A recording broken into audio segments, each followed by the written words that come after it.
许多人一吃完饭就觉得肚子长得像个气球，甚至胸口灼热，火烧心般难受。明明只是正常吃饭，为什么胃里仿佛住进一台气体制造机？好端端的晚餐，最后却变成跟胃胀气搏斗的噩梦。我们常常把矛头指向胃酸，觉得一定是胃酸分泌太多，灼伤了食道，才会烧心又胀气。但是真相真是如此吗？今天就让我们一同揭开这桩消化系统的谜团，吃饱就胀气，究竟问题出在哪里？为什么我说别再怪胃酸了？真正让你烧心的元凶，尽可能是你每天最爱吃的那种食物。而最后我们还会分享一个简单的方法，让你用3天时间就根治多年老胃病，彻底跟胀气、胃酸说再见。准备好了吗？我们马上开始。首先，我们得认识一个常被误会的角色——胃酸。大家一提到胃酸，往往皱起眉头，仿佛它是罪大恶极的坏蛋。胃酸让人觉得烧心，也让人胀气。很多人饭后不适就怪罪胃酸过多，市面上也充斥着各种胃药、抗酸剂，声称能中和胃酸，缓解不适。然而，胃酸真的是导致胀气和胃灼热的元凶吗？还是其实我们一直在冤枉它呢？让我们把镜头拉近，一探胃酸的真面目。请想象你的胃部进食后，胃壁上的腺体开始分泌胃液，其中就含有盐酸，也就是俗称的胃酸。正常情况下，人类胃液的酸度非常强， pH 值大约在1到2之间，几乎可以媲美蓄电池里的强酸。有多强呢？大自然中以吃腐肉闻名的秃鹰，胃酸酸度大约是 pH 1.0， 可以杀死腐肉中的致病菌。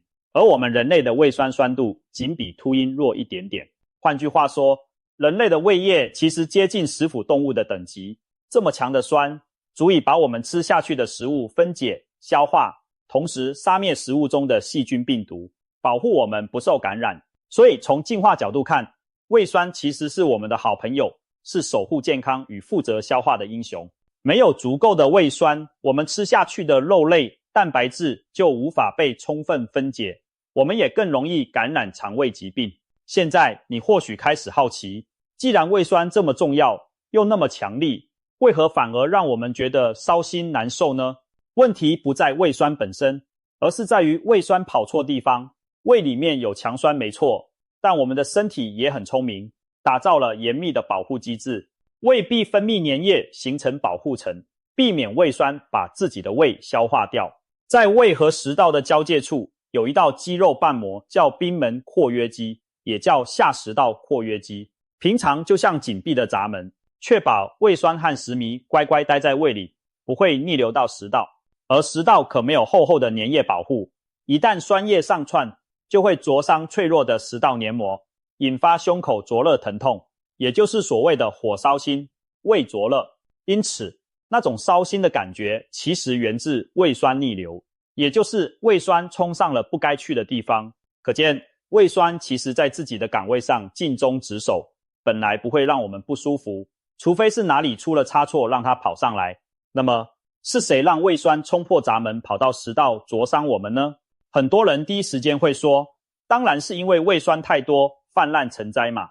但事情没有那么简单，我们接下来深入挖掘，把这桩胃酸越狱案的真凶揪出来。先从日常经验说起，你是否有过这种时刻？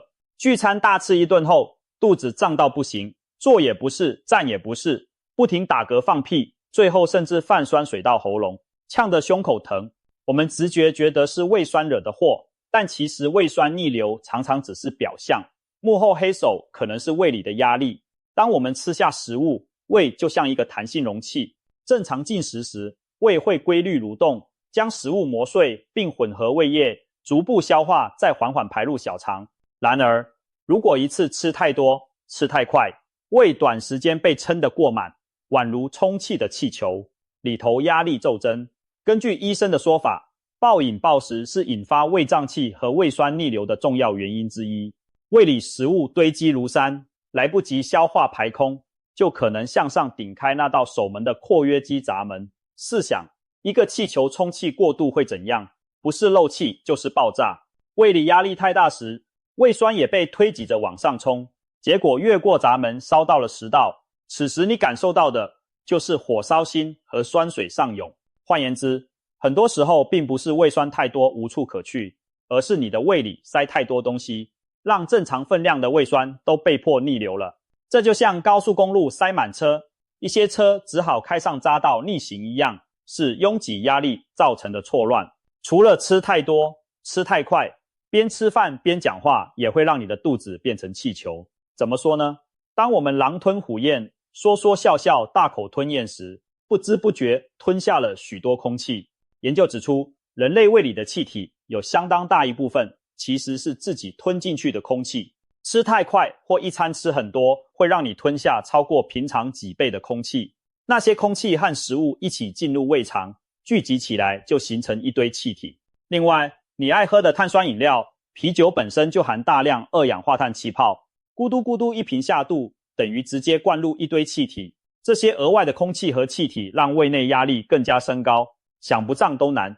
很多人饭后打嗝，其实打出的就是刚刚吞下的空气。同样道理，如果空气太多，一部分气体往上跑成了嗝，另一部分往下走变成了屁。所以暴饮暴食之余，狼吞虎咽和边吃边说也是胀气大敌。这也解释了为什么逢年过节的聚餐后，大家常喊胀气不是，饭桌上聊得开心，大鱼大肉又吃得猛，难怪胃要生气。由此可见，胃酸逆流常常是内外夹击之下的结果。一方面胃内容物过多过胀，另一方面括约肌闸门可能被撑开或功能失灵。我们刚刚提到吃太多吃太快让胃内压力增大，这是物理性的因素。此外，有些食物和生活习惯会直接影响贲门括约肌的紧闭程度，比如咖啡、浓茶、巧克力、薄荷、酒精等，虽然美味或令人提神，却会让括约肌松弛。当这道防酸闸门变得偷懒，胃酸就更容易穿上食道。另外，吸烟也是坏习惯之一，尼古丁同样会放松括约肌，降低食道下端的压力。生活中不少人喜欢饭后来支烟，结果饭也吃了，烟也抽了，胃酸逆流不请自来，把胸口烧得火辣辣。医生们早就提醒过，餐后立刻抽烟是严重诱发胃食道逆流的行为。还有些看似无关的小动作，其实也暗藏危机。吃完马上躺平休息，或者吃饱就躬身趴着，都可能让本该向下运行的胃内容物改道往上。记住，中医有句话叫胃主通降，胃气应该往下行。如果你硬是饭后平躺，地心引力帮不了忙，胃里的食物和酸就更容易反流回食道。所以饭后至少保持半小时以上的站立或坐姿，别立即躺下，是避免胃酸逆流的小细节。总结一下，目前我们看到的还是行为和习惯层面的原因。吃太多、太快、吞入空气、餐后姿势不当或摄入让闸门变松的物质，都会导致胃酸跑错路。我们暂且不怪胃酸，是我们的行为让它防线失守。然而，到这里故事还没完。你或许会问，我平时也没暴饮暴食，有时甚至吃得很清淡，为什么还是老觉得胀气烧心呢？难道元凶不止一个？没错，我们的调查必须更深入一层，进入食物消化的世界去找线索。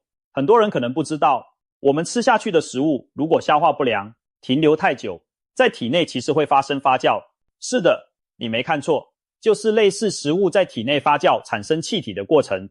这有点像把胃当酿酒桶，一旦食物长时间停滞未消化，细菌就开始大快朵颐，发酵分解食物，产生大量气体和一些酸性产物。这些气体一多，不就又把胃撑得鼓鼓的吗？而且发酵产生的酸性物质可能让胃内容物变得更加刺激，一打嗝，那些酸臭味就从嘴里冒出。一旦闸门不慎松动，发酵酸液跑上食道，更是又酸又烧。因此，吃饱胀气常常不只是吃进去了多少，更取决于吃下去的东西有没有被顺利消化，还是停在那里搞发酵。如果食物在胃肠里腐败发酵，那真是麻烦的大爆炸前奏。那么，什么情况下食物会消化不良地滞留发酵呢？除了我们刚说的暴饮暴食，还有胃肠蠕动慢或消化酶分泌不足的情况。年纪增长的人常常抱怨吃一点点就胀，这有时就是因为消化机能变差，胃排空延缓，食物一留久就容易起化学变化产气。现代人生活压力大，作息不正常，这些也会让胃肠动力降低。再加上有些人常年吃抑制胃酸的药，反而让胃酸不足以正常消化食物，长期下来食物更不容易被消化干净，成了慢性消化不良。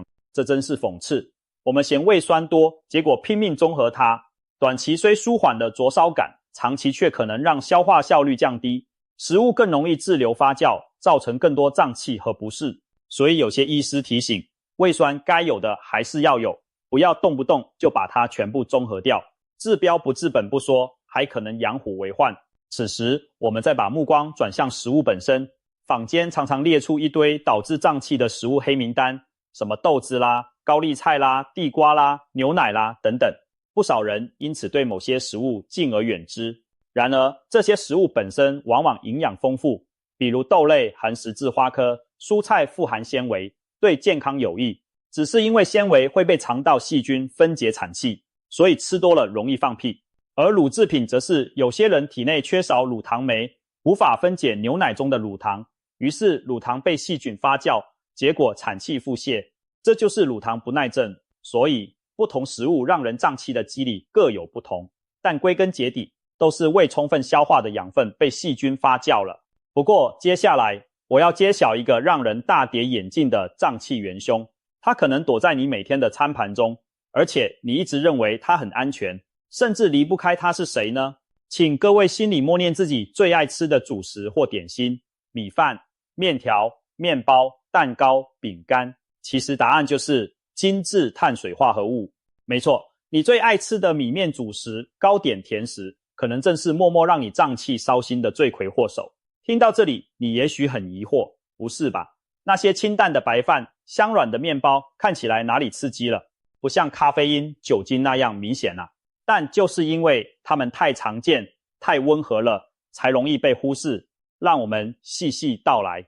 我们吃的主食如米饭、面条、面包，多属于碳水化合物，淀粉含糖类。精致碳水指的是经过加工提纯的淀粉或糖，例如白米、白面粉制成的食物，还有各种加了蔗糖的甜品。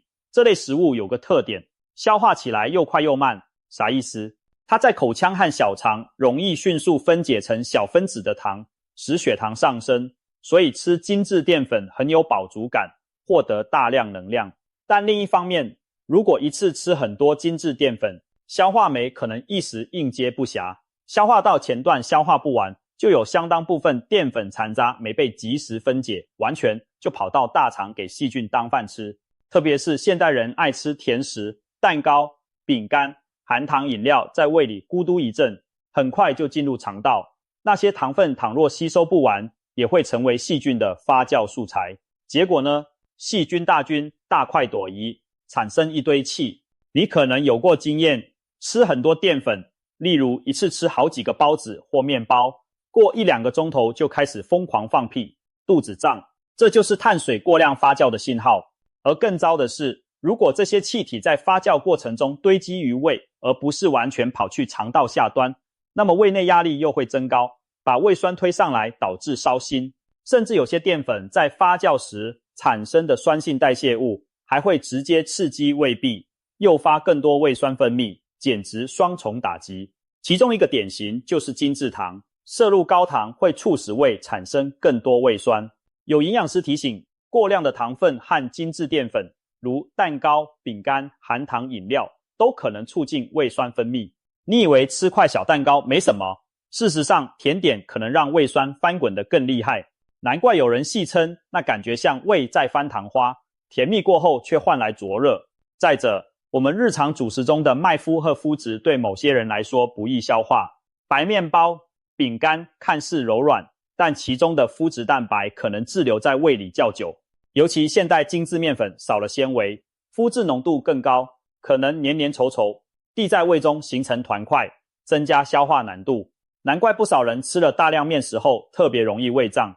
还有人早晨爱吃麦片、燕麦粥，觉得健康，但部分人其实对麦麸较敏感，反而容易胃酸逆流或腹胀。有位网友开玩笑说，一碗燕麦粥下肚，我的胃酸像开 party， 说的就是这种无奈的体质。当然并非要大家戒掉所有谷物主食，而是提醒当你被胃胀气困扰时，不妨审视一下自己最常吃的那些主食和甜食，它们可能不像想象中那么无害。很多人以为辛辣、油腻才会伤胃，却不知道白饭、面包这些温和食物也会在特定条件下掀起肠胃风暴。特别是晚上宵夜爱吃宵夜的朋友，如果吃了很多面食、甜食就睡，食物躺在胃里更容易发酵作乱，半夜胃酸逆流找上门，睡梦中被烧新的惊醒，那滋味可不好受。说到这里，我们大概可以拼凑出真相了。引起饭后胀气、烧心不适的，其实常常不只是胃酸。胃酸只是执行消化任务的燃料和消毒水，真正点燃胀气这把火的是我们的饮食内容和方式。吃太多太快，让胃不胜负荷，吞进去太多空气和气泡饮料，把胃胀成气球。过多精致碳水和糖，还有难消化的食物，滞留胃肠发酵，产气惹祸。这些因素合在一起，逼得胃酸冲出胃部，防火墙烧到了食道。所以与其说胃酸害我胀气，不如说是我们喂食的方式害了自己。那么知道了原因，我们就能对症下药啦。接下来我们重头戏来了，到底该怎么做才能迅速又彻底的改善这种老胃病问题呢？前面卖了个关子，有一个方法，据说只需短短3天，就能让常年胃胀气、胃食道逆流的困扰大大缓解，甚至根治。这听起来像奇迹，但其实是综合了现代医学和传统养生智慧的结晶。我马上揭晓这3日根治胃病法的奥秘。在正式介绍方法前，先插播一段医学史上的小故事，让大家明白找出问题真因并釜底抽薪的重要性。上世纪有2位澳洲医生，巴里·马歇尔和罗宾·沃伦，他们提出胃溃疡的真凶并非长久以来人们以为的压力或胃酸，而是一种细菌。他们这个想法当时几乎没人相信，细菌怎么可能在强酸的胃里存活？为了证明他们中的一位干脆亲自把那细菌喝下肚，结果真的在自己胃中引发了溃疡。这一震惊世界的实验最终说服了医学界。1983年，他们发现了幽门螺旋杆菌是导致胃炎和胃溃疡的元凶之一。此后，治疗溃疡的重点从单纯抑制胃酸转向抗生素杀菌和黏膜保护。2005年，他们也因此荣获诺贝尔医学奖。这个故事告诉我们，很多时候问题反复不好，是因为我们没找对原因，找对了，把真正的罪魁除掉，问题才能根治。对溃疡病人来说，杀菌疗法往往几周就痊愈，而光吃抑制胃酸的药，也许拖好多年也无法完全好转。那么回到我们的老胃病，胀气和胃酸逆流，幽门杆菌可能是推波助澜的一环，它会破坏胃黏膜，干扰胃排空，引发胃酸分泌失调。但在大多数日常案例中，更主要的原因还是我们前面分析的那些饮食生活问题。所以我们的3天改善法也是针对那些原因下手，来个彻底的大改造。现在隆重推出我们的3天养胃计划，这是一个综合了饮食调整、行为习惯和简单中医调理的方法，目标是在短短3天内大大改善胃部环境，减少气体产生，让饱餐后不再胀气烧心，并开始修复受伤的胃黏膜。只要严格执行这3天计划，你很可能会惊喜地发现，多年的老胃病症状明显减轻，甚至消失。好，马上进入步骤。第一，饮食大换血，让胃肠休息加排气。从现在起的72小时内，你的吃饭原则是2个字：清淡。但清淡不代表毫无营养，而是要选择易消化、少产气的食物，同时暂时戒掉那位最爱却又最伤你的碳水恶魔。简单说，这3天我们不吃精致淀粉和糖、白米饭、面条、面包、蛋糕、甜点、含糖饮料，通通请暂别。听起来有点残忍，但别急，我们有替代方案，改成小米粥、燕麦粥这类全谷杂粮粥品作为主食。注意，粥要煮烂且不要加糖。全谷类富含纤维，适量纤维可以帮助肠道蠕动，带走残渣和气体，而且升糖慢，不会一下子刺激大量胃酸，而熬成粥的形式使其更柔软好消化，减轻胃负担。配菜方面，以蔬菜和易消化的蛋白质为主，例如烫青菜、南瓜、红萝卜、嫩豆腐、蒸蛋，去油的鱼肉或鸡肉，量不要多，切碎嚼烂。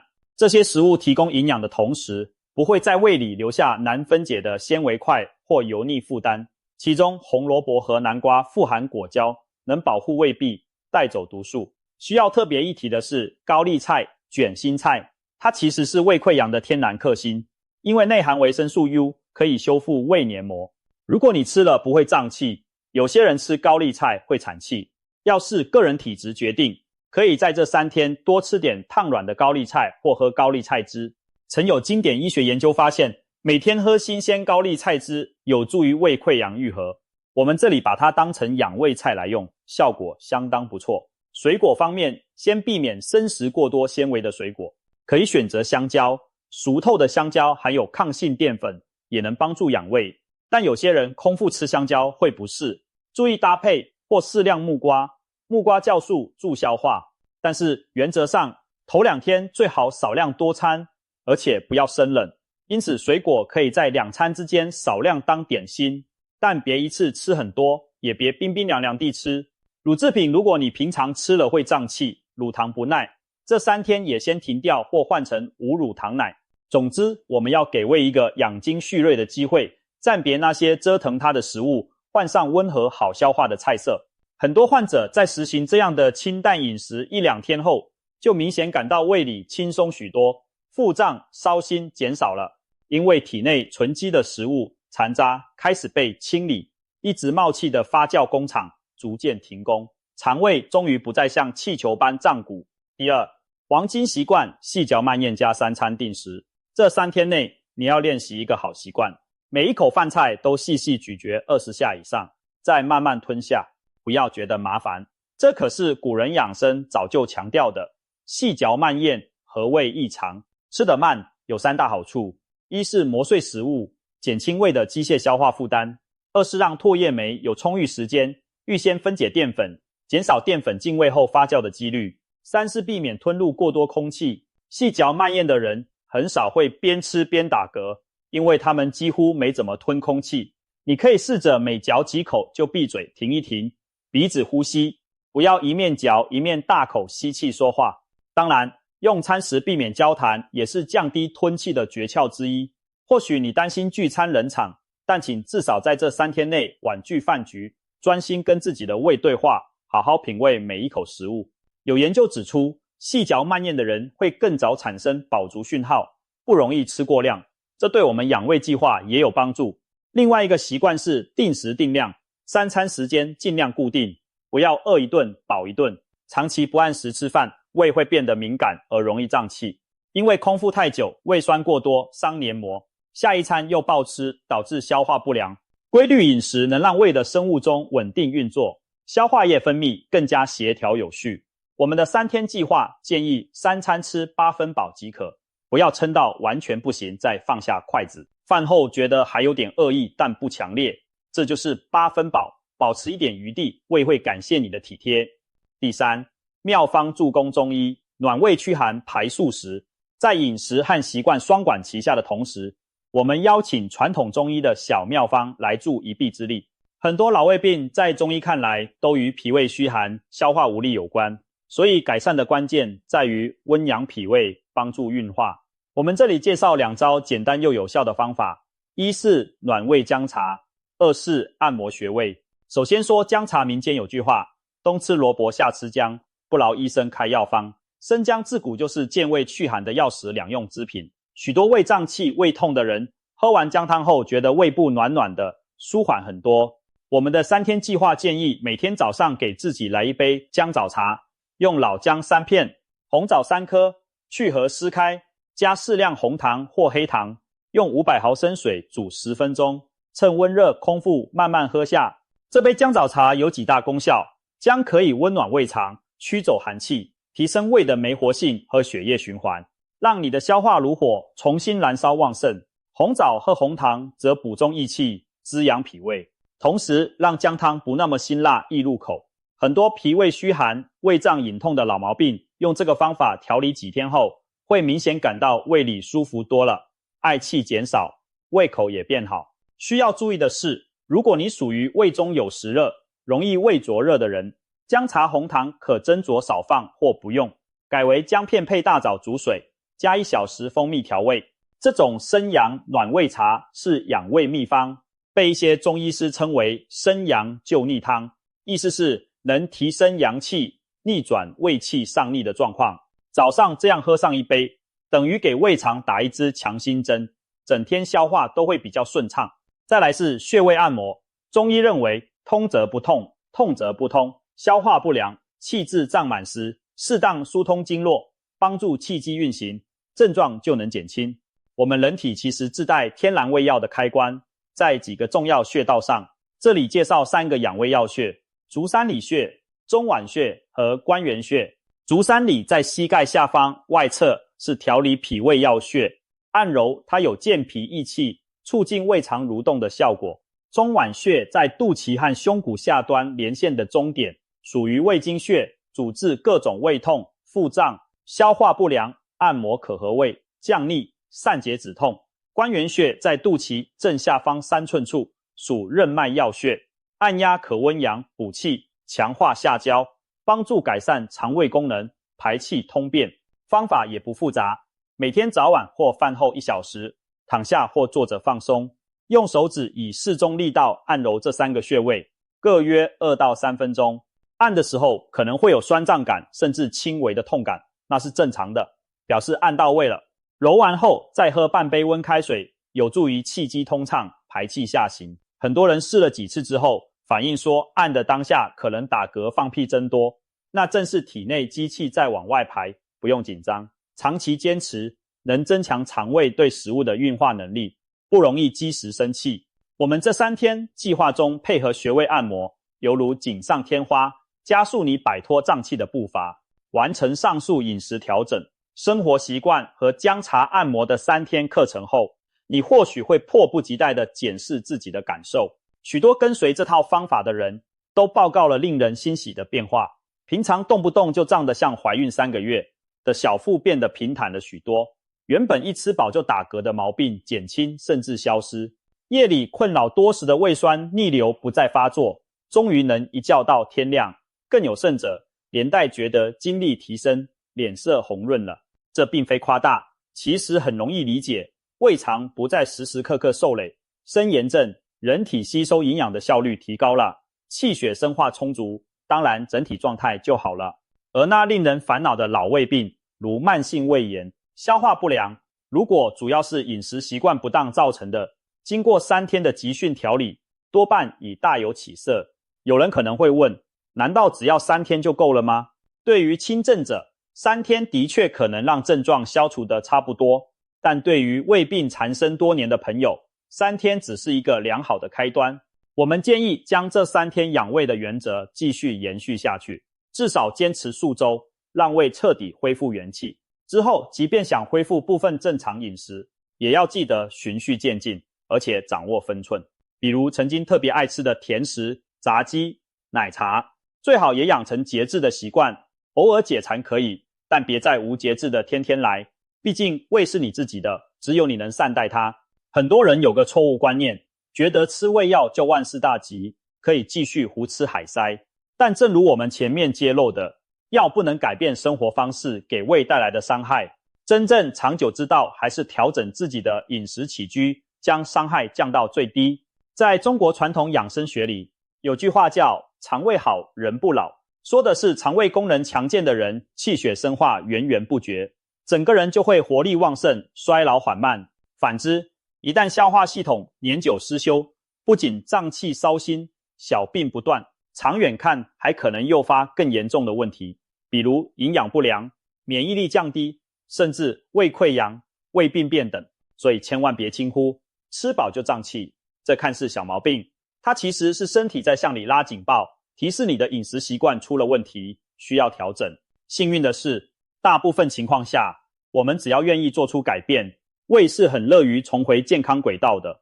有人或许担心，哎呀，把我最爱的美食都戒了，人生还有啥乐趣？其实，等你真正体验到胃舒坦无痛的感觉，你会发现没有胃病缠身的人生才更有品质。更妙的是，当你度过了调养的阵痛期，恢复健康后，偶尔放肆1-2次，胃也比较能扛得住，不会立刻抗议。就像我们调教了一匹受伤的小马，养好伤后，它才能驮着你走更长远的路。最后再帮大家总结一下，真正让你吃饱就胀、烧心不适的，其实常常就是你最爱吃的那一些东西过量的精致主食和甜食，以及不良的吃饭方式。而胃酸本来是无辜又功劳大的消化帮手，却被误会成头号恶棍。当然，我们也不是鼓励大家胃酸过多时硬撑不管，而是要认清问题根源，不要头痛医头脚痛医脚，一味压制胃酸。透过调整饮食内容、节奏和生活习惯，再加上中医食疗推拿的辅助，我们是可以把多年老胃病彻底扭转过来的。希望各位看完今天的分享，能对自己的身体有新的体会。下次再感到胃胀气、烧心时，先别怪胃酸，可以想想是不是自己哪里做的不对，然后运用我们提到的方法来改善。相信只要用心实践，吃饱不再胀，胃暖人舒畅，就不再是遥远的梦想。让我们告别饭后胀得难受的日子，迎接一个胃气和顺、吃麻麻香的轻松人生吧。您的胃会感激您的善待，全身健康也将因此受益。祝愿大家都能摆脱老胃病，真正体会到胃好人生都甜了的美妙滋味。